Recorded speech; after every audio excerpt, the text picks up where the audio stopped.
আমি কাজ করতে পারি, এই বাক্যটা যত সহজে বলা যায়, কিন্তু আমি কাজটি করতে পারবো এটা কিন্তু এত সহজ না। যেমন আমি কাজটি করতে পারি, I can do the work, I can do the work, কিন্তু আমি কাজটি করতে পারবো এখন কিন্তু বলা যাবে না I can do the work, তাহলে অর্থ হয়ে যাবে আমি কাজটি করতে পারি। তাহলে আমরা এখন কি বলবো?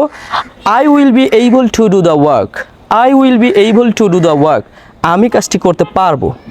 আমি ইংরেজি শিখতে পারবো, I will be able to learn English, I will be able to learn English, আমি ইংরেজি শিখতে পারবো। I will be able to swim, I will be able to swim, আমি সাঁতার কাটতে পারবো। I will be able to swim, I will be able to swim, আমি সাঁতার কাটতে পারবো। আমি সমস্যাটি সমাধান করতে পারবো, I will be able to solve the problem, I will be able to solve the problem, আমি সমস্যাটি সমাধান করতে পারবো। I will be able to solve the problem, আমি বাইসাইকেলটি চালাতে পারবো। I will be able to ride A bicycle, I will be able two ride the bicycle, আমি বাইসাইকেলটি চালাতে পারবো। I will be able two ride the bicycle, আমি গাড়িটি চালাতে পারবো।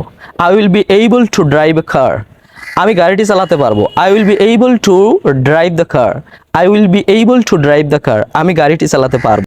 আমি সেখানে একা যেতে পারবো। I will be able to go there alone, I will be able to go there alone, আমি সেখানে একা যেতে পারবো। আমি কোরআন থেকে তেলাওয়াত করতে পারবো। I will be able to recite the Quran, I will be able to recite from the holy Quran, আমি কোরআন থেকে তেলাওয়াত করতে পারবো।